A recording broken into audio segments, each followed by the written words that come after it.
Welcome back. We are still with the head of communications and spokesperson of the National Prosecuting Authority, Bulelwa Makeke. She's here to tell us more about the work that they are doing, and of course the public up in arms, very concerned that we are not seeing enough of prosecutions of the highly reported, publicized cases of corruption, to the extent that the impression that an average South African has, as people like to say in social media, that South Africa is actually a crime scene, and those tasked with dealing with those crimes are not doing their job. I do appreciate the fact that lack of capacity, you are rebuilding. The question that one asks or thinks about is, what was the point of a person like Agrizi, for instance, putting himself on the line, notwithstanding the fact that he may be liable for some of the corruption and the crimes, putting himself on the line and coming out with such information, if that information is not going to be acted on speedily? The commission and all the commissions have their particular role, and I will not go into, all of them had their terms of reference in explaining what they had to do. But it's important for people to understand that commissions work completely differently from criminal cases and what happens in a criminal trial. So, for instance, all the Agrizis and everybody else who actually gives testimony in a commission does so without any of the stringent requirements of a criminal trial. So you have people going and giving testimony. There's no cross-examination. If you want to cross-examine because you're implicated, you still have to ask for permission from the judge, from the Deputy Chief Justice. And we have seen in instances where the Deputy Chief Justice actually declined those requests. So it is a totally different platform.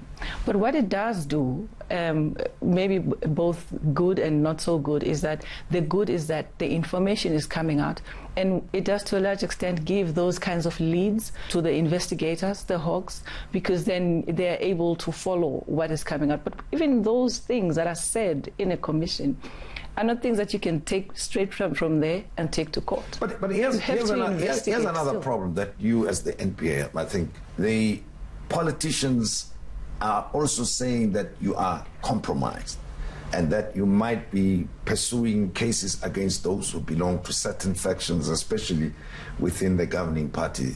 As if that's not enough, the fact that some of the senior members of the NPA themselves seem to be compromised and were asked to leave, including Advocate Mkhwebi and Jiba, as well as the head of the NPA, the previous one, Sean Abrams. It creates an impression that NPA is actually a very compromised organization. That impression has been there, with reasons that everybody understands, and I think the necessary processes were taken to make sure that it's done so in a fair manner.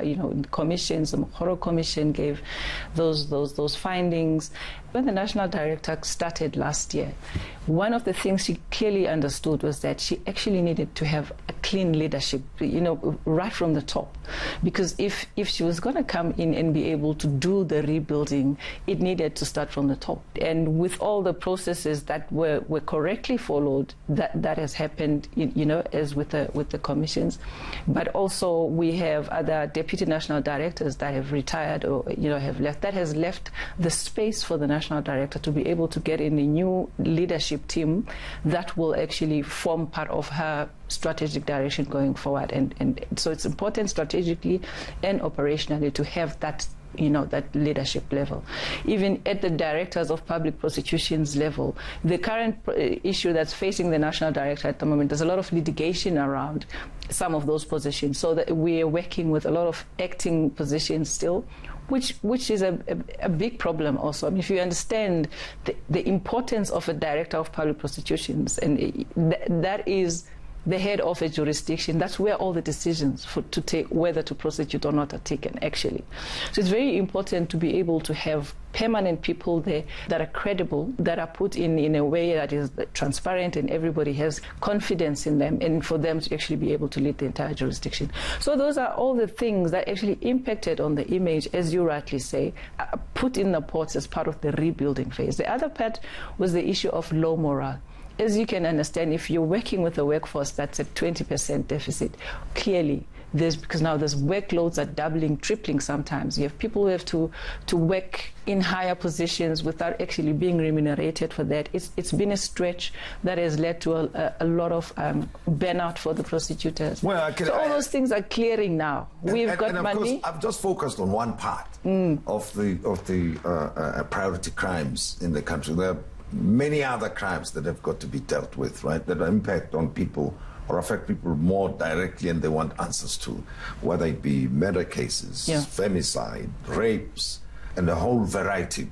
How are you coping with a series of those cases? You know, most of those cases actually happen in the district courts, in the lower courts. Every year we finalize hundreds of thousands of these cases in all the courts. With a 20% vacancy rate, it has meant that we have not been able to have new people in the organization to fill those courts, to actually do the work in those courts. Well, we have, but I mean, we don't have enough because we're not recruiting.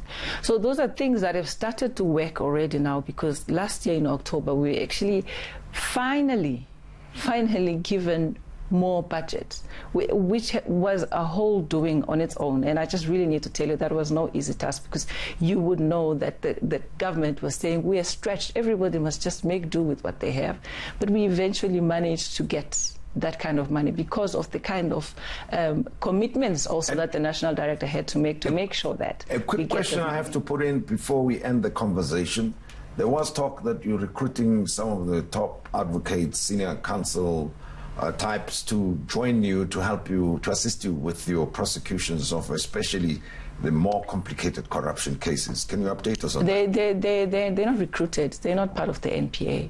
They really are a part of a panel of approved senior counsel. The investigating director has the mandate to get the right skills for the kinds of cases that you need. So these are senior counsel that come in as and when required. They're not prosecuting, actually. They're actually just doing the spade work and, in preparing.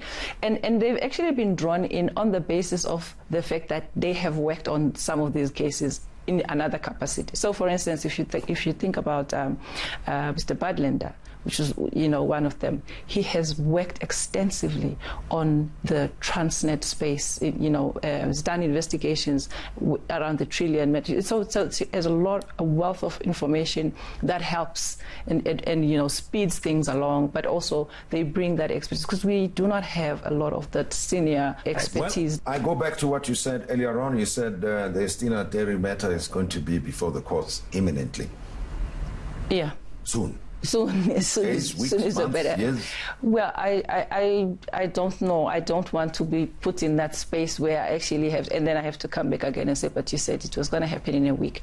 All I'm saying is that it is at an advanced stage. The fact that the investigating director back then had said it was going to be enrolled, she was confident enough, but then when they went further into the detail, it has to be perfect. Makeke, thank you very much for having been our guest. We appreciate it. And thank you. After the break, we will be turning our focus on the considerations for organ and body donation. There are a lot of issues there, and I will be talking to somebody very knowledgeable on the subject. Don't go away.